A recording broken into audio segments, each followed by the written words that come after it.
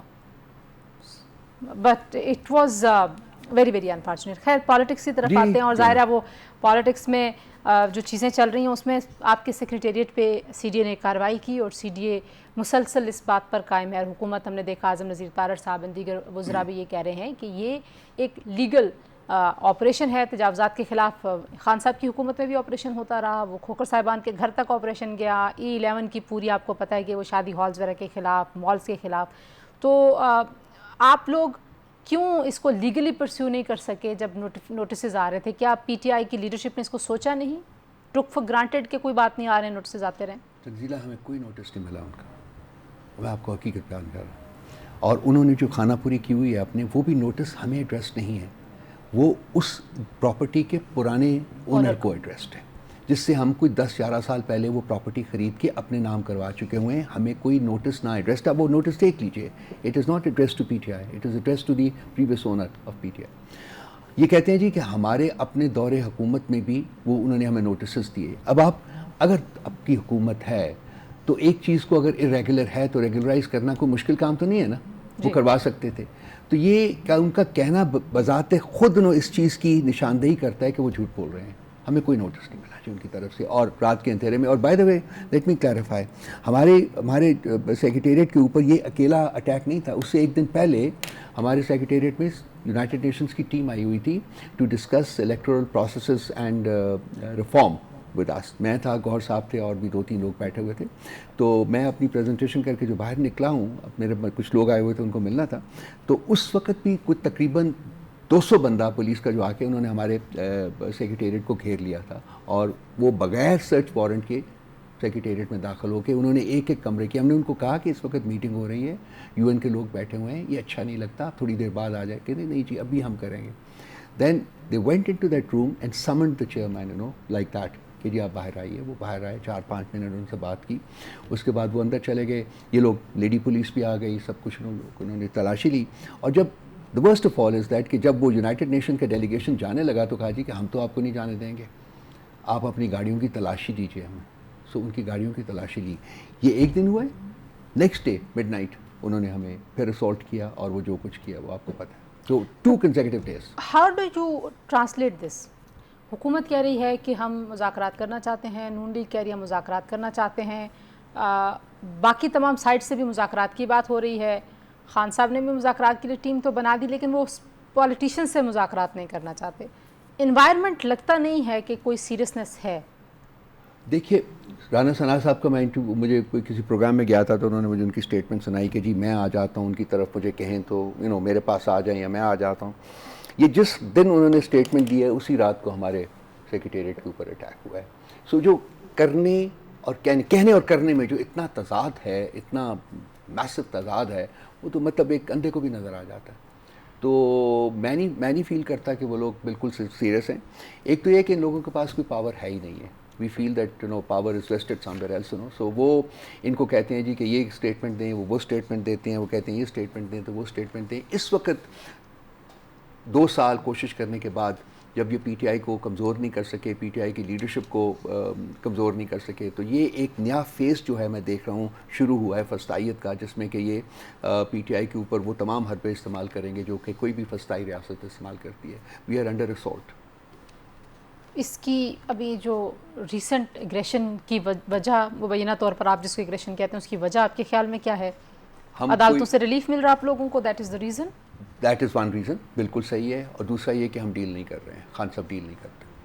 دو چیزیں ہیں, it's a combination of two, کہ ڈیل کرنے کے اوپر پہلے اسٹریس تھا کہ جی کر لیں, get kicked out, will kick you in, وہ نہیں ہوا. خان صاحب نہیں ہے, اس طرح کے نہیں ہے. اور اس کے ساتھ اب یہ جو اویکننگ ہے within the judiciary which is just about the best possible thing that could have happened. I mean میں ذاتی طور کے اوپر میں نے آرٹیکل بھی لکھا تھا, silent revolution, this actually is a silent revolution taking place. اور اگر یہ اویکننگ جو ہے یہ وائڈ اسپریڈ ہو جاتی ہے اور ہو رہی ہے, تو میرا خیال ہے اور اس ملک میں انصاف ملنا شروع ہو جاتا ہے, تو ملک کی تقدیر بدل سکتی ہے. لیکن انہی عدالتوں پہ, انہی ججز پہ, you yourself in your personal capacity you have been criticising them a lot, اتنی زیادہ آپ نے تنقید کی, اور بہت سارے کلپس وہ بھی سرکولیٹ کر رہے ہیں کہ یہ جب رؤف صاحب یہ باتیں کر رہے تھے تو یہ توہین عدالت نہیں ہے, اب جب ان کے حق میں چیزیں آ رہی ہیں تو اب ان کو ساری باتیں باقیوں کی توہین عدالت لگتی ہیں. تو کوئی شفٹ ہے؟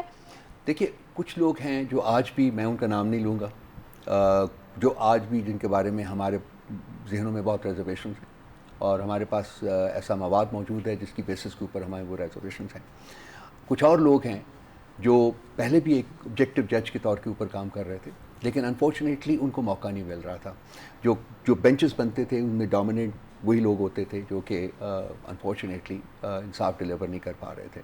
تو میں فیل کرتا ہوں کہ میں یہ اپنی پارٹی لائلٹی سے ابو جا کے یہ بات کر رہا ہوں کہ اگر انصاف ملنا شروع ہو جائے گا, اگر جوڈیشری کام کرنا شروع کر دے گی, تو لیٹ می ٹیل یو ملک میں چینج آنا شروع ہو جائے گی, اور چینج آنی چاہیے ملک. بے شک اس پہ کوئی فیصلہ آپ کے خلاف بھی ہو, کوئی وہ مسئلہ ہی نہیں ہے, وہ ہم اس کو بھی مانیں گے, لیکن یہ کہ اس میں باعث نہ ہو. کچھ لوگ یہ سمجھتے ہیں کہ جوڈیشری اور اسٹیبلشمنٹ میں بھی ایک لڑائی شروع ہو رہی ہے. یو تھنک کہ ہر ادارے سے اگر لڑے گا, ظاہر ہے آپ ایک سیاسی اسٹیک ہولڈر ہیں اور یہ ریاست قائم رہے گی تو آپ کی سیاست اور آپ کی پارٹی اور آپ کا جو بھی پلان ہے اس ملک کے ساتھ آپ نے جو بھی کرنا تبھی ممکن ہوگا. تو یو تھنک کہ لڑائیوں سے مزید معاملات خراب ہو رہے ہیں, یا باقی مفاہمت کی ضرورت نہیں ہے اور انہی فورمز میں چیزیں طے ہو سکتی ہیں؟ دیکھیے ہم بالکل انسٹیٹیوشنل کلیش نہیں چاہتے, ہم اس کو سپورٹ نہیں کرتے, لیکن اس کے لیے ایک پری ریکوزٹ ہے کہ تمام ادارے اپنی اپنی کانسٹیٹیوشنل ڈومین میں رہ کے آپریٹ کریں. اگر آپ وہ ایک چیز اسٹیبلش کرنے میں کامیاب ہو جاتے ہیں, جو بھی ادارہ ہے وہ اپنی کانسٹیٹیوشنل ڈومین جو کہ کلیئرلی ڈیفائنڈ ہے اس میں آ جاتا ہے اور وہ اپنا کام کرنا شروع کر دیتا ہے, تو there will be no prospect of an institutional clash. کیوں ہو رہا ہے کلیش؟ کہ اس لیے کہ کچھ ادارے یا ان کے کارندے جو ہیں وہ ایک سپرا کانسٹیٹیوشنل رول پلے کرتے آئے ہیں اور کر رہے ہیں. جو ریئیکشن آیا ہے جو جوڈیشری سے, وہ اس کے آپ دیکھیے, وہ لیٹرز آپ پڑھ لیجیے, خود اس میں لکھے ہوئے ہیں, حقائق لکھے ہوئے ہیں, تو آپ کو بڑی کلیئرلی سمجھ آ جائے گا کہ کیوں پرابلم ہو رہا ہے یہ. تو یہ میں تو ہمیشہ کہتا ہوں کہ I am a very positively inclined person in spite of my personal grief. I still say کہ we should all just take a step back. اچھا آخر میں مجھے بتائیے, آج SIFC کا اجلاس بھی ہوا اور آپ کے جو وزیر اعلیٰ ہیں خیبر پختونخوا کے, انہوں نے پہلے سے ہی بجٹ دے دیا. Was it a considered decision by the party? It was debated within the party and it was thought کہ جی چونکہ ہمارا بجٹ جو ہے وہ ایک ویلفیئر اورینٹڈ بجٹ ہے اور ہم نے وہ دینا ہی دینا ہے, اور کوئی کانسٹیٹیوشن جو ہے وہ آپ کو نہیں روکتا, لا جو ہے وہ بھی نہیں آپ کو روکتا, آپ کا رائٹ ہے, آپ کے صوبے کا ہائٹ ہے. تو انہوں نے کہا جی کہ ہم اپنا ویلفیئر اورینٹڈ بجٹ جو ہے وہ پیش کر دیتے ہیں. اب اس کی کوئی طویلیں نکالی جا رہی ہیں کہ اس کے پولیٹیکل مائلیج گین کرنا چاہتے ہیں, یہ تو میں نہیں فیل کرتا ہے کہ کوئی بھی ایسی مائلیج ہے جو کہ ہم گین کر سکتے ہیں.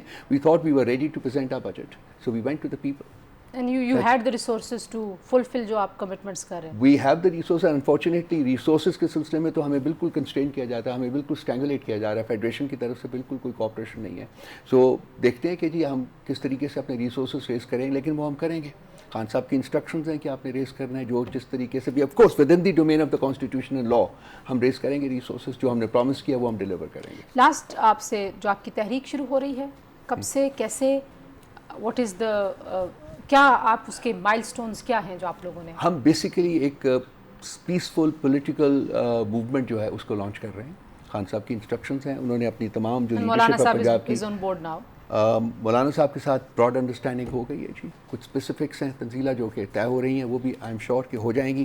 سو in few days time I expect that he will get on board. لیکن وہ جو اچیو کرنے کا ایک ہی پرنسپل موٹو ہے وہ ہے تحفظ آئین پاکستان. جب آئین پاکستان جو ہے وہ آپ کا آ جائے گا تو تمام مسائل جن کا ذکر ٹینجبل کوئی ہوگا نا کہ یہ دو چیزیں ہو جائیں گی تو ہم اپنی تحریک. ایک آئین صرف اس کی ہے تحریک آئین, تحفظ آئین کو لانا ہے ان پلے, اور تمام باتوں میں تو سبھی کہتے ہیں نا ہم آئین کی پاسداری کرتے ہیں, تو کوئی ٹینجبل کوئی الیکشن کا مینڈیٹ آپ کو واپس ملے, کیا ایسے کچھ آپ نے کوئی؟ دیکھیں جب یہ شروع ہوگا تو آبویسلی اس میں بیسک جو آبجیکٹیو ہے وہ یہی ہے کہ جی جو عوام کا مینڈیٹ تھا اس کو ریسٹور کریں. اس کے علاوہ اور بھی بہت سارے فیکٹرز ہیں جو کہ ہماری نظر میں ہیں, ان کو ہم لانچ کریں گے. بہت شکریہ آفیسر صاحب, thank you very much for giving us time جی. ایک بریک کے بعد واپس آتے ہیں جی. ہمارے ساتھ سینئر اینالسٹ ہوں گے, ان سے بات کریں گے ملک کی سیاسی صورتحال کے حوالے سے. Stay tuned. پروگرام میں ایک بار پھر آپ کو خوش آمدید کہتے ہیں جی, اور ہمارے ساتھ موجود ہیں سینئر اینالسٹ کے پینل, امتیاز گل صاحب, ملک کے معروف صحافی تجزیہ کار, سلمان عابد صاحب ہمارے ساتھ موجود ہیں, ملک کے معروف صحافی تجزیہ کار, ڈاکٹر عابد سلیری صاحب, اور ایس ڈی پی آئی کے ایگزیکٹو ڈائریکٹر. تینوں کا بہت شکریہ. سلمان عابد صاحب, جو اس وقت سیاسی ماحول بنا ہوا ہے, بجٹ کی بات ہو, معیشت کی بات ہو, ایک دوسرے پہ الزام تراشی کی بات ہو, دونوں اطراف یا ساری اطراف سے اپنی جو انتہائی پوزیشن ہے اس سے پیچھے کوئی نہیں ہٹتا, اپنے موقف کو تبدیل کوئی نہیں کرتا, لیکن ساتھ ساتھ مفاہمت کی بات بھی کر رہے ہیں. تو یہ کیا چل رہا ہے اس ملک میں اس وقت؟ تو بنیادی طور پر ایک ٹکراؤ کا ماحول ہے, اور سیاسی مفاہمت کی بجائے جو ہے وہ سیاسی دشمنی جو ہے یا بدلہ لینے کی جو سیاست ہے وہ غالب ہے, اور کوئی فریق جیسے آپ نے کہا کہ پیچھے ہٹنے کے لیے تیار نہیں ہے, اور جینون قسم کی مفاہمت یا ریکنسیلیشن کے لیے بھی کوئی تیار نہیں ہے. یہاں ریکنسیلیشن یا مفاہمت سے مراد یہ ہے کہ طاقتور طبقہ یہ کہتا ہے کہ آپ کو میرا ایجنڈا ماننا پڑے گا, اگر میری بات مان لیں گے تو مفاہمت ہو جائے گی. یہی وجہ ہے کہ مفاہمت نہیں ہو پا رہی. اب ایسے میں جب یہ ریکنسیلیشن کی طرف نہیں جانا اور ٹکراؤ کے ماحول کو برقرار رکھنا ہے, تو پھر سیاست ہو یا جمہوریت ہو یا معیشت ہو یا سیکیورٹی ہو, سب کو جو ہے وہ سنگین خطرناک جسے کہتے ہیں حالات کا سامنا کرنا پڑ رہا ہے. تو سلمان صاحب کیا کریں, ساری لیڈرشپ اکٹھی بیٹھ جائے, کوئی منیمم ایجنڈا طے کر لے, کچھ 4-5 نکات رکھ لیں کہ بھائی اس کے اوپر جو ہے سب ایگری کر جائیں, یہ انیشیٹو لیا جا سکتا ہے؟ حکومت کے پاس تو اتنے اختیارات ہی نہیں ہیں کہ وہ بیٹھ کے کچھ طے کر سکے گی. اصل اختیارات جن کے پاس ہیں انہی کے درمیان ڈائیلاگ ہوگا نا. ڈائیلاگ تو دیکھیے اسٹیبلشمنٹ نے انیشیٹ کرنا ہے, حکومت انیشیٹ کرے گی, لیکن وہ بھی اسٹیبلشمنٹ کی مدد کے بغیر نہیں کر سکتی. اسٹیبلشمنٹ انیشیٹ کرے گی, اور اس کو پتا ہے کہ چیزیں کس نے کہاں کرنا ہے, فیصلے کیسے کرنے ہیں, کتنی اسپیس ملنی ہے پی ٹی آئی کو, کتنی اسپیس نہیں دینی ہے, تبھی یہ چیزیں آگے چلیں گی نا. شہباز شریف صاحب کے پاس تو یہ اختیار نہیں ہے کہ وہ بیٹھ کے یہ فیصلے کرے کہ کس کے ساتھ میں نے کیا سلوک کرنا ہے. امتیاز صاحب, اسٹیبلشمنٹ کے پاس اختیار ہے اور انہوں نے ہی انیشیٹو لینا ہے, اور وہ انیشیٹو لینے کے موڈ میں نہیں ہے. انہوں نے کہہ دیا تھا 9 مئی سے پہلے D G I S P R کی پریس کانفرنس, اور 9 مئی پہ آرمی چیف نے تقریب سے جو خطاب میں کہا کہ ہم بات نہیں کریں گے, اور ظاہرہ ان کا اشارہ عمران خان صاحب کی طرف تھا, لیکن ایک لارجر ریکنسیلیشن کی ضرورت ہے پاکستان کو. بہت سارے لوگوں کا یہ خیال ہے, اسٹیک ہولڈرز کے اندر سے بھی آوازیں آتی ہیں, سیاسی جماعتوں کے اندر سے بھی آوازیں آتی ہیں. کیسے بات آگے بڑھے گی؟ آپ نے خود ہی اس کا جواب دیا, اسٹیک ہولڈرز. اب جو سب سے بڑے اسٹیک ہولڈرز ہیں, اگر وہ آج کے زمینی حقائق کو قبول کرنے پہ تیار نہیں ہیں, اور ان کے سامنے صرف ایک ہی ایجنڈا ہے کہ عمران خان اور ان کی پارٹی کو بہر صورت دبانا ہے, تو اس میں پھر مفاہمت کی بات تو نہیں ہو سکتی. نہیں وہ لوگ جو مفاہمت کی بات کر رہے ہیں ان کا اختیار ہے.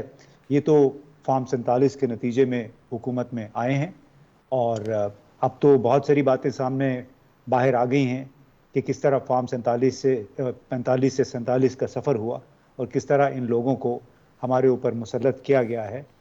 تو اس میں میرا خیال ہے کہ جو سب سے بڑے اسٹیک ہولڈر ہیں انہی کو سوچنا پڑے گا کہ کسی بھی انتہائی اقدام سے پہلے بہتر ہے کہ جیسے رانا ثناء اللہ نے کہا کہ اگر بات خواجہ سراؤں تک پہنچ گئی ہے تو پھر تو بہتر ہے کہ خود ہی آگے بڑھ کے صلح کی آفر کر دیں, کوئی مفاہمت کی بات کر لیں.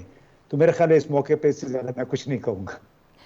لیکن کیا یہ ڈیڈ لاک کی صورتحال سے باہر نکلنے کا کوئی طریقہ ہے؟ کیونکہ یہاں پہ تاثر تو یہ بنتا ہے کہ صرف دو فریقین کی لڑائی ہے، لیکن دو فریقین کی لڑائی نہیں ہے. جوڈیشری کا اپنا کردار ہے، پارلیمان کا اپنا کردار ہے، تمام سیاسی جماعتوں کا کردار ہے، اسٹیبلشمنٹ کا کردار ہے، انٹیلیجنسیا کا کردار ہے. تو ظاہر ہے ایک لارجر ڈبیٹ تو ہو سکتی ہے ملک میں، نہیں ہو سکتی. دیکھیے انٹیلیجنسیا تو ہم ان کو ایک غلط فہمی ہے کہ ان کا بھی کوئی کردار ہے اس ملک کی سیاست میں یا گورننس میں.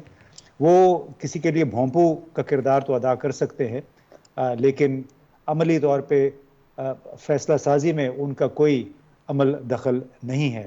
اور دوسری بات، اس وقت میں سمجھتا ہوں کہ 9 مئی 2023 کے بعد جو عوام اور اسٹیبلشمنٹ آمنے سامنے آ گئے تھے، لیکن 8 فروری کے انتخابات کے بعد اب رفتہ رفتہ اسٹیبلشمنٹ اور عدلیہ آمنے سامنے آ گئے ہیں. بہت خطرناک صورتحال ہے. میرا خیال ہے تمام یہ جو بڑے سٹیک ہولڈرز ہیں انہیں سوچنا پڑے گا کہ تمام صورتحال کو ڈیفیوز کرنے کے لیے انہیں کیا قدم لینا چاہیے. ہاں، وہ کیا ایک اور دریا کا سامنا تھا. مجھے عابد سلیری صاحب، ایک لڑائی ابھی ختم نہیں ہوتی تو دوسری لڑائی شروع ہو جاتی ہے. بہت سارے لوگ کہتے ہیں یہ خوش آئند ہے. میں کچھ لوگوں کی گفتگو سن رہی تھی، میرے شوز پہ بھی کچھ لوگ کہہ رہے ہیں جی کہ پہلی بار عدلیہ سچ بول رہی ہے اور پہلی بار عدلیہ نظریہ ضرورت کو جو ہے وہ دفن کر رہی ہے. حالانکہ یہ افتخار چودھری صاحب والی جب تحریک چل رہی تھی تب بھی ہم ایسا پہلی بار، بہت ساری پہلی بار دیکھ رہے تھے. بٹ پوائنٹ جو امتیاز گل صاحب بتا رہے ہیں کہ ایک کے بعد دوسرا ڈسپیوٹ اور دوسرے کے بعد تیسرا تنازع اور لڑائی، ملک کدھر جائے گا؟ معیشت کیسے صحیح ہوگی اگر یہ لڑائیاں جاری رہیں تو؟ دیکھیے تنزیلہ، میرا خیال ہے کہ this is one of the moments جن کو اب کیپچر کرنا چاہیے. اکنامک جو اس وقت پراسپیرٹی کی طرف جانے کا یہ ایک، مجھے تو آخری چانسز میں لگتا ہے. اگر اس کو بھی اویل نہ کیا جا سکا تو پھر کافی دیر ہو چکی ہوگی.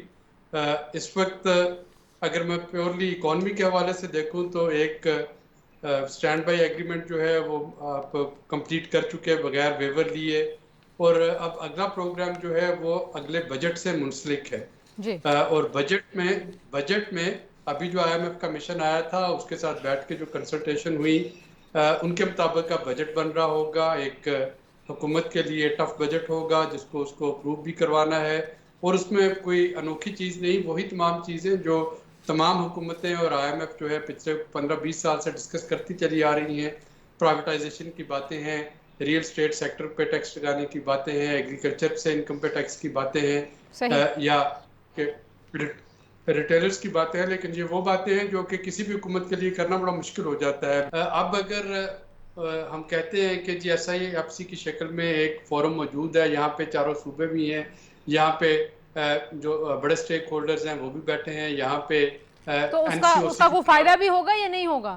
تو میں یہی کہہ رہا ہوں نا کہ اب اس کا فائدہ اٹھانے کے لیے اور اب ایک بجٹ اپروو کروانے کے لیے تاکہ جولائی میں آپ اگلے IMF اچھا مجھے لگے ہاتھوں ذرا یہ بھی بتا دیجئے ڈاکٹر عابد کہ یہ جو خیبر پختونخوا کی حکومت نے پہلے دیا ہے بجٹ، ظاہر ہے قانون میں اس کو منع تو نہیں کیا گیا، لیکن کیا فائنینشلی آپ سمجھتے ہیں کہ اس کا کوئی امپیکٹ ہوگا؟ ان کو ویٹ کرنا چاہیے تھا یا نہیں؟ بہت بڑا امپیکٹ ظاہر نہیں ہوگا. بجٹ آپ کے تخمینہ ہوتا ہے اور وہ تخمینے کئی دفعہ چینج ہوتے ہیں. پچھلے سال کا جو جنرل بجٹ تھا، جو فیڈرل بجٹ تھا، وہ پڑھا کچھ گیا تھا اور پاس ہونے سے پہلے اس کا آدھے سے زیادہ چینج ہو چکے تھے نمبرز اور اس کی کیلکولیشن، چونکہ IMF نے اس پہ اعتماد نہیں کیا تھا اس بجٹ پہ. تو میرا نہیں خیال کسی کو خاص فرق پڑے گا. اصل جو امپورٹنٹ چیز اور ابھی تک اس پہ KP حکومت قائم نظر آتی ہے، اور وہ چیف منسٹر جو ہیں KP وہ ریکارڈ پہ کہہ چکے ہیں کہ وہ IMF ڈیل کو سبوٹاج نہیں ہونے دیں گے. اور ٹھیک ہے، یہ ایک اچھی بات ہے. وہ ساتھ یہ بھی کہہ رہے ہیں کہ ہاں ویلفیئر بجٹ میں دینا چاہتا ہوں. ٹھیک، بریک لے لوں، بریک کے بعد واپس آتی ہوں. جی، اپنے ہاؤس کو ان آرڈر کرنا اور اپنے ڈومین میں رہنا، یہ ظاہر ہے آئین کی روح کہتی ہے یہی، لیکن ہم کر کیوں نہیں پائے اب تک، کچھ اس پہ بات کریں گے. اور کیا پاکستان میں کوئی ایسی شخصیت، ایسا ادارہ ہے جو اس مفاہمت کے پروسیس کو لیڈ کرے؟ بریک کے بعد. جی، پروگرام ایک بار پھر آپ کو خوش آمدید کہتے ہیں. جی، بات ہم کر رہے ہیں اس وقت ملک میں جو سیاسی ماحول ہے، اس سیاسی ماحول میں کون ایسی شخصیت ہے، کون سا ایسا ادارہ ہے جو چیزوں کو بہتری کی طرف لے کے جا سکتا ہے؟ امتیاز گل صاحب، ماضی میں ہم نے بڑے بڑے گرینڈ الائنسز بھی دیکھے ہیں، بڑی مفاہمتی مفاہمتی ایگریمنٹ بھی دیکھیں ہم نے، اپنے جو حریف تھے ایک دوسرے کے سیاسی طور پر، شدید حریف اور مخالفت شدید، اس کے باوجود بھی لوگ ٹیبل پہ بیٹھے ہیں. خان صاحب بھی تو سیاسی لوگوں کے ساتھ بیٹھنے کو ترجیح نہیں دیتے. چلیں ان کے پاس مینڈیٹ کم ہے، خان صاحب سے مان لیتے ہیں، چوری کا مینڈیٹ بھی مان لیتے ہیں، لیکن ظاہر ہے ان کے پاس کچھ نہ کچھ تو مینڈیٹ ہے نا. وہ اس ملک کے سیاستدان ہیں، سیاسی قوتیں ہیں، ان سب کو کیا کریں؟ غائب کر دیں؟ کیسے کریں؟ دیکھیں بات یہ ہے کہ یہ اصل معاملات کو مٹی تلے دبانا یا کارپیٹ کے نیچے دبانے سے کوئی ملک آگے نہیں بڑھتے. اب عمران خان کو آپ مانے نہ مانے، پسند کریں نہ کریں، ان کی وجہ سے بہرحال ملک میں ایک صورتحال ہے. 8 فروری کے انتخابات بھی اسی کا ایک اظہار تھے. اس کے بعد عدلیہ کے اندر جو اس وقت ہلچل مچی ہوئی ہے، جس انداز میں کچھ ججوں نے ایک بڑا سخت گیر رویہ اختیار کر رکھا ہے اسٹیبلشمنٹ کے حوالے سے، تو یہ تمام ایک مظاہر ہیں، ریفلیکشنز ہیں ایک ایسی صورتحال کی جس کو ہم کہتے ہیں سیاسی عدم استحکام. جب تک سیاسی عدم استحکام ڈیفیوز نہیں ہوگا، اور اس کی چابی ہے تو عمران خان کے پاس، لیکن اس کے لیے پہلا قدم جو ہے دوسرے لوگوں نے اٹھانا ہے، کیونکہ دوسرے لوگوں کے پاس بندوق بھی ہے، اقتدار بھی ہے، اختیار بھی ہے. اور وہ اگر یہ سمجھتے رہیں کہ جس طرح جنرل پرویز مشرف نے افتخار چودھری اور دوسرے ججوں کو ڈسمس کر دیا تھا، پھر نومبر 2007 میں ایمرجنسی لگا دی تھی، تو یہ انہیں یاد رکھنا چاہیے کہ ایمرجنسی یا مارشل لا کبھی بھی دائمی حیثیت نہیں رکھتے ہیں. وہ کبھی نہ کبھی اس کو ختم کرنا پڑتا ہے، اور اس کی بنیادی وجہ یہ ہوتی ہے کہ حکومت کو، حکمرانوں کو لیجیٹیمیسی چاہیے ہوتی ہے. لیجیٹیمیسی بندوق کے زور پہ نہیں آتی ہے. صحیح. ڈاکٹر عابد، کتنی ضروری ہے پولیٹیکل سٹیبلٹی؟ کیونکہ دنیا میں بہت سارے ایسے ماڈلز بھی ہم نے دیکھے ہیں جہاں پہ اگر مان لیا جائے کہ ایک جماعت جو ہے وہ ٹیبل پہ نہیں آتی، جو دیگر سٹیک ہولڈرز ہیں ان کے ساتھ، تو وہ سمجھتے ہیں کہ جو لارجر اگر کنسنسس موجود ہے تو اس کے ساتھ معاملات کو چلاتے رہے. یو تھنک کہ پاکستان اس طرح کی سچویشن میں ہے، افورڈ کرتا ہے کہ عمران خان صاحب اپنی ضد پہ اڑے رہیں، سیاسی جماعتوں کے ساتھ نہ بیٹھیں، اسٹیبلشمنٹ کہتی رہے ہم نے ان سے بات نہیں کرنی، اور ملک کے جو معاملات ہیں وہ آگے چلتے رہیں، یا یہ ریزالو کیے بغیر آپ آگے بڑھ نہیں پائیں گے؟ دیکھیے تنزیلہ، یہ سیاسی جو ایک دوسرے کے ساتھ تعاون، عدم تعاون اور سیاسی رنجشیں یہ چلتی رہتی ہیں، اور یہ تمام جمہوریتوں میں ہوتی ہیں. کل کے دشمن آج کے دوست، آج کے حلیف کل کے حریف بن جاتے ہیں. اور اس پہ میرا خیال ہے کہ ایک جو آئینی ہمارے پاس ادارہ ہے جس کو کہ اس وقت مداخلت کرنی چاہیے، صدر مملکت، ان کو اپنا کردار ادا کرنا چاہیے as a father figure and as a supreme commander of جو پاکستان کی مسلح افواج. وہ اپنا رول پلے کرے. وہ ایک ماشاءاللہ سیاسی بصیرت کے حامل ہیں، اور ان کو کوشش کرنی چاہیے کہ تمام فری کین کے ساتھ بیٹھے، ان کے ساتھ بیٹھ کے جو پاکستان اور پاکستان کے مستقبل کے بارے میں بات کرے اور کوئی وہاں سے وے آؤٹ نکالے. مجھے جو اصل اس وقت کنسرن ہے وہ کولیشن پارٹی کے اندر بھی مفاہمت کی ضرورت ہے. موجودہ کولیشن میں اگر جب پرائیویٹائزیشن کی بات ہوگی یا جب سٹیل مل کی باری آئے گی، پی آئی اے کی باری آئے گی، اس میں اگر حکومت میں شامل جماعتیں جو ہیں وہاں پہ ایک پیج پہ نہ ہوئیں تو آئی ایم ایف کا جو ایگریمنٹ ہے وہ ڈیلے ہو جائے گا. اس وقت مجھے یہ نہیں لگتا کہ پی ٹی آئی یا سنی اتحاد کونسل کے ساتھ جو معاملات ہیں ان کی وجہ سے آئی ایم ایف کا ایگریمنٹ ڈیلے ہو رہا ہوگا. حکومت کے پاس نمبر زیادہ ہیں، بجٹ پاس کروا سکتی ہے، لیکن اس بجٹ میں جو چیزیں پاس ہونی ہیں کیا کولیشن میں تمام جماعتیں اس پہ ایگری کریں گی اور اس کی رسپانسبلٹی لیں گی؟ اگر رسپانسبلٹی نہیں لیں گی تو پھر آئی ایم ایف کا رویہ کیا ہوگا؟ یعنی آئی ایم ایف کے لیے یہ سمجھانا تو بڑا آسان ہے حکومت کو، جی اپوزیشن چونکہ اپوزیشن میں ہے وہ اس کو اپوز کر رہی ہے، لیکن آئی ایم ایف کو یہ بتانا کہ کولیشن پارٹی میں شامل کچھ جماعتیں جو ہیں وہ ہماری تجاویز سے ایگری نہیں کر رہی، یہ مشکل ہو جائے گا. اچھا، یہ تو خیر کافی انٹرسٹنگ آپ نے بات کر دی. آخر میں سلمان عابد صاحب ذرا کوئکلی آپ تینوں سے میں پوچھ لوں، یہ جو تحریک شروع ہو رہی ہے تحفظ آئین پاکستان، آپ کو لگتا ہے کہ پبلک پریشر سے چیزیں ایسی نہج پر جا سکتی ہیں کہ جہاں پہ تمام اطراف کسی ایک طرف کی بات نہیں کریں؟ اسٹیبلشمنٹ میں اور جوڈیشری کے اندر ٹکراؤ نظر آ رہا ہے، میڈیا میں اور حکومت میں اور اسٹیبلشمنٹ میں ٹکراؤ نظر آ رہا ہے، عمران خان میں اور اسٹیبلشمنٹ میں ٹکراؤ نظر آ رہا ہے. مولانا فضل الرحمان کافی ناراض ہیں، سردار اختر مینگل ہیں، اور اپنا محمود خان اچکزئی ہیں, جماعت اسلامی اپنا ایک سٹانس لے کے بیٹھی ہوئی ہے, تو ماحول تو موجود ہے. اب ڈیپینڈ کرتا ہے کہ یہ کس طریقے سے تحریک چلانے والے کس طرح سے تحریک چلاتے ہیں اور کس طرح سے لوگوں کو انگیج کرتے ہیں. امتیاز صاحب, آپ کیسے دیکھتے ہیں اس تحریک کو اور اس کے آبجیکٹیوز کو؟ دیکھیے, تحریک چلے نہ چلے, قیدی نمبر 804 کے ساتھ آپ کو مفاہمت کرنی پڑے گی. بلکہ کمال مصطفیٰ صاحب نے اچھا کہا کہ میں اگر نواز شریف کی جگہ ہوتا تو ناشتہ لے کے اڈیالہ جیل چلا جاتا اور ان سے بات چیت کر لیتا. تو انہوں نے بڑا اچھا نواز شریف تو چلے جائیں گے, آگے والے کو بھی کچھ کہنا سر, آپ ان کی تو بات ہی نہیں کرتے, وہ بھی تو ضد پہ اڑے ہیں. نہیں, اس میں وہ جب جائیں گے تو پھر بات چیت میرا خیال ہو جائے گی, اور بات چیت اس بنیاد پہ ہوگی کہ فارم 45 کو جس طرح فارم 47 کے ذریعے مینیپولیٹ کیا گیا ہے, پہلے آپ اس کا فیصلہ کر لیں, اس کے بعد بات چیت ہوگی. عابد صاحب, آپ کو لگتا ہے کہ جو کنفرنٹریشن کا ماحول ہے یہ کہیں نہ کہیں آئی ایم ایف جیسے اداروں کو, ان دوست ممالک کو, جیسے بھی یو اے ای نے $10 ارب کی سرمایہ کاری کی بات کی ہے, تو ان کو بھی کنسرن تو ہوں گے. اور بہت بار یہ پاکستان کی پولیٹیکل ہسٹری میں ہم نے دیکھا ہے کہ جس طرح کے دوست ممالک ہوتے ہیں جن کے اپنے انٹرسٹ ہوتے ہیں, جو انویسٹ کرنا چاہتے ہیں, they also play a role کہ وہ جو پولیٹیکل اسٹیبلٹی کا ماحول ہے وہ ذرا آ جائے. تو you see any such probability کہ شاید ایسا بھی کچھ ہو سکتا ہے؟ دیکھیے, میں تو آئی ایم ایف نے پاکستان کو آلریڈی کنفلکٹ افیکٹڈ کنٹریز کی کیٹیگری میں لیبل کر رکھا ہے. World Bank I M F کو اگر آپ دیکھیں, جس کا مطلب ہے کہ ریجنل کنفلکٹ کی وجہ سے آلریڈی ہمارا رسک جو ہے وہ ہائی ہے اکنامک انسرٹنٹی کا. اس میں کوئی بھی انٹرنل فیکٹر جو ہے وہ فی الحال برداشت نہیں ہو سکتا. تمام جو اسٹیک ہولڈرز ہیں انکلوڈنگ پولیٹیکل پارٹیز جو ہے پی ٹی آئی, ان سب کو یہ سوچنا ہوگا کہ خدا نخواستہ ملک دیوالیہ ہو گیا تو حکومت کس پہ کر رہے ہوں گے. اور عوام جو ہے اگر اس کو وہ دوبارہ اسی نوبت پہ آپ پہنچی, آئی ایم ایف کا پروگرام اگست تک چلا جائے تو آپ کے روپیہ دیکھیے گا کہ ہاتھ سے سلپ ہونا شروع ہو جائے گا. تو یہ پچھلی اگر آپ کو سپٹمبر 2023 والی پوزیشن میں جانا ہے تو عوام جو ہے وہ تو اس کو اپنے روٹی کے اور اپنے 2 وقت کے کھانے کے لالے پڑ رہے ہوں گے.